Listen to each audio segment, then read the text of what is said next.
अस्सलाम वालेकुम नाज़रीन, कैसे हैं आप सब। पुलिस उस्मान की दोबारा से एपिसोड्स आना स्टार्ट हो चुकी हैं और आज से इंशाअल्लाह हम इसी यूट्यूब चैनल पर पुलिस उस्मान के तमाम एपिसोड्स अपलोड करेंगे। आप क्या चाहते हैं कि तमाम के तमाम एपिसोड्स एक ही दिन अपलोड कर दिए जाएं या फिर वक्फे के साथ दो एपिसोड्स अपलोड किए जाएं? अपनी कीमती राय का इजहार कमेंट बॉक्स में लाजमी करें। तो चलिए बात करते हैं पुलिस उस्मान के सीजन 4 के एपिसोड नंबर 1 के बारे में। एपिसोड के स्टार्ट में हमें एक बहुत बड़ा बाज़ंतीनी किला दिखाया जाता है जिसके अंदर और बाहर लोगों का जमे गफीर होता है। इसके साथ ही कुछ वैसी बाज़ंतीनी जंगजू सामने आते हैं और चीखते चिल्लाते हुए लोगों का खून गरमाते हैं। वो तमाम के तमाम जंगजू अजीम रोम के नारे बुलंद करे होते हैं, जबकि उन्हीं लोगों के हुजूम में उस्मान भी अपने सिपाहियों के साथ मौजूद होता है और उन सब ने अपना बेस बदला होता है। उस्मान के आसपास बुरान, कोतान, जेरकुतई और तुर्गुत खड़े होते हैं। इसके साथ ही एक कमांडर कुछ कैदियों को लेकर वहाँ आता है। तो नाज़रीन, ये कमांडर कोई और नहीं बल्कि उस्मान का खास सिपाही कौनूर होता है जो बाज़ंतीनियों में सिरायत कर चुका होता है। तुर्क कैदियों को देखकर लोग भड़क जाते हैं, जबकि उस्मान बहुत परेशान हो जाता है। इसके साथ ही बाज़ंतीनी गवर्नर वहाँ आता है। गवर्नर के आते ही उस्मान के सिपाहियों और कैदियों में तालमेल शुरू हो जाता है और फिर कौनूर के इशारे पर बाज़ंतीनी सिपाही कैदियों की जंजीरें खोल देते हैं, जबकि किले में मौजूद बाज़ंतीनी तमाशाई मुसलसल चिल्ला रहे होते हैं, मार दो इन्हें, मार दो। इसके साथ ही कौनूर दोनों बाजू फैलाते हुए कहता है,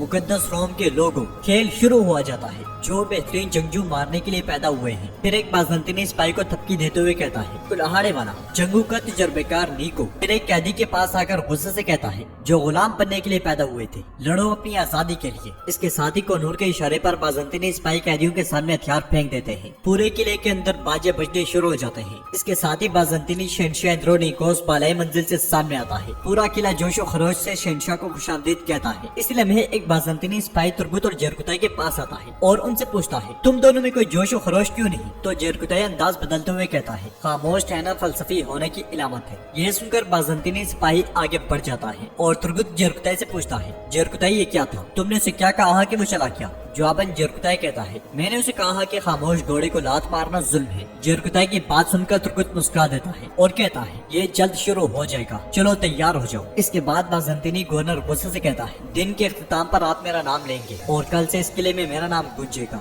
नाज़रीन, इस शख्स की बात से ऐसा लगता है कि ये शहंशाह के खिलाफ है। फिर शहंशाह लोगों से मुखातिब होते हुए कहता है, मनसूख शुदा जहेज़े वापस आ गए हैं। क्यों? क्योंकि रोम को जंग के लिए तैयार रहना चाहिए। रोम की ताकत वापस आ गई है। यह कहते साथ ही शहंशाह अपने तख्त पर बैठ जाता है। शहंशाह के बैठ जाने के बाद उस्मान और उसके सिपाही भी बैठ जाते हैं और शहंशाह कहता है, लड़ाई शुरू होने दो। यह सुनकर कैदी एकदम से हथियार उठा लेते हैं। ये देखकर उस्मान आहिस्ते से कहता है, तुमने तफरी के लिए खून बहाया। इसके साथ ही मैदान में खौफनाक खेल का आगाज होता है और वैशी मासूम कैदियों पर टूट पड़ते हैं। ये देखकर शहंशाह कह के लगा कर हंसता है, जबकि बाज़ंतीनी गवर्नर के इशारे पर कमांडर वहाँ से चला जाता है। उसे देखकर उस्मान कहता है, गद्दार अपने बिल में चला गया। अपने कैदियों को पिटता हुआ देखकर उस्मान और उसके सिपाही मैदान में कूद पड़ते हैं। तो नाज़रीन, ये खेल कैसे जमा, पीछे क्या कुछ हुआ, अब देखते हैं एक दिन पहले का मंजर। बिल्कुल एक दिन पहले उस्मान यानी शहर में तैयार हो रहा होता है। उस्मान की तैयारी और सारे मंजर के साथ एक आवाज गूंजती है, रियासत का बानी उस्मान गाजी, सारी दुनिया आपके हुक्म पर होगी। आपकी रियासत पूरी दुनिया में फैल जाएगी, जिसकी बदौलत दुनिया तरक्की करेगी,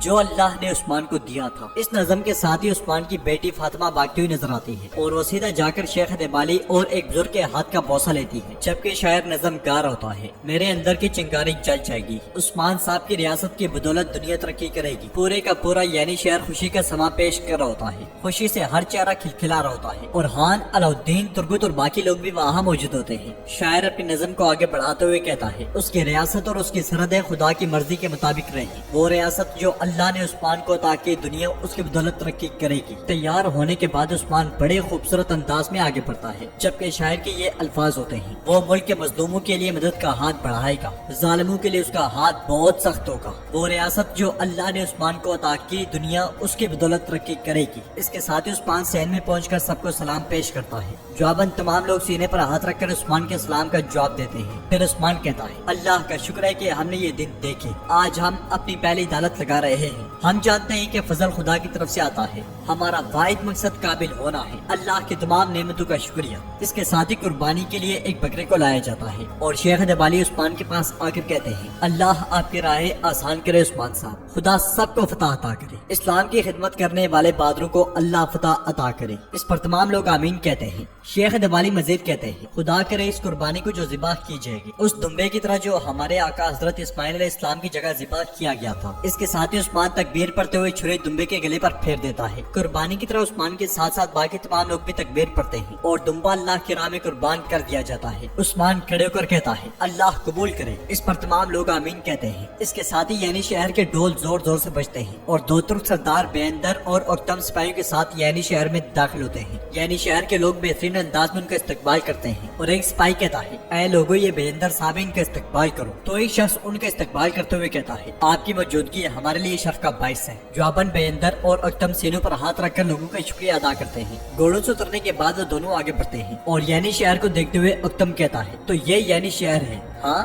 جواباً بیندر کہتا ہے بالکل یہ یعنی شہر ہے۔ ایک قبیلے کا باسی عثمان اب شہر سے لوگوں کا مقابلہ کر رہا ہے۔ اس پر اکتم کہتا ہے بیندر صاحب ماشاءاللہ کہیں، نہیں تو لوگ کہیں گے کہ آپ حسد کر رہے ہیں۔ یہ سن کر بیندر کہتا ہے ماشاءاللہ ماشاءاللہ میں خوش ہوں، ہم اس کی ترقی سے فائدہ اٹھائیں گے اور ہم خوش ہوں گے۔ عثمان واحد شخص ہے جس کی حمایت کی جا سکتی ہے، ہم عثمان کو جو کچھ دیں گے اس کا بدلہ بھی ملے گا۔ تو اکتم کہتا ہے ہم ہمیشہ ان کے ساتھ موجود رہے ہیں، انشاءاللہ ایسا ہی ہوگا، ہمیں دگنا ملے گا انشاءاللہ۔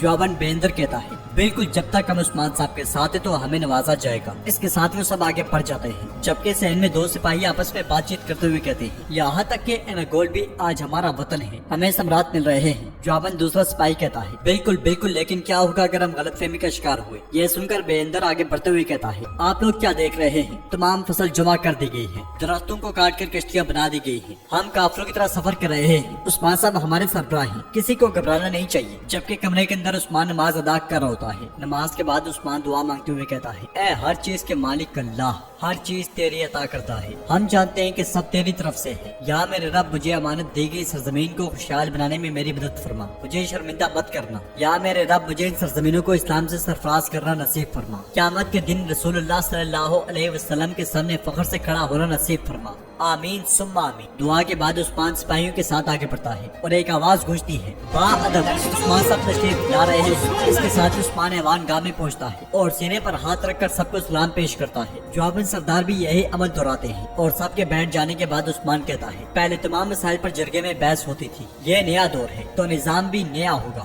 ہم پر فتح نہیں بلکہ جدوجہد فرض کرنے والے عظیم اللہ کے 99 ناموں کے ساتھ میں باقاعدہ جرگے کا آغاز کرتا ہوں۔ بسم اللہ الرحمن الرحیم۔ پھر عثمان پوچھتا ہے مجھے تمام تر تفصیلات سے آگاہ کریں۔ جواباً تیمور کہتا ہے خانہ بدوش ہجوم میں آ رہے ہیں حضور اور ہم ان سب کو اپنے ساتھ شامل کر رہے ہیں۔ پھر ترگت کہتا ہے اگر ہمارے خانہ بدوش بھائی اسی طرح آتے رہے تو جنگ کے وقت ہمیں اتنے گھوڑے نہیں ملیں گے۔ یہ سن کر عثمان کہتا ہے ماشاءاللہ ماشاءاللہ وہ برکتیں لے کر آ رہے ہیں، میسے کے آس پاس لوہار جمع ہو رہے ہیں۔ بیندر صاحب بتائیں کیا حالات ہیں؟ تو بیندر کہتا ہے عثمان صاحب اللہ کا شکر ہے، تلواروں کے ڈھیر لگ رہے ہیں۔ پھر عثمان پوچھتا ہے اور کارا آغاز کا کیا ہوگا؟ اکتم صاحب مجھے صورتحال کے بارے میں بتائیں۔ اس پر اکتم کہتا ہے حضور ابھی کے لیے ٹھیک ہے، لوگ جو کچھ پیدا کرتے ہیں وہ اپنے لیے بمشکل پورا ہوتا ہے۔ تو عثمان کہتا ہے نہیں، کارا آغاز ایک اہم جگہ ہے، اس کی سرحد کافروں کے ساتھ ملتی ہے اور مار مارا جگ کے نزدیک اس کی ایک خاص اہمیت ہے۔ یہ سن کر بیندر پوچھتا ہے حضور مار مارا جگ کیوں خاص ہے؟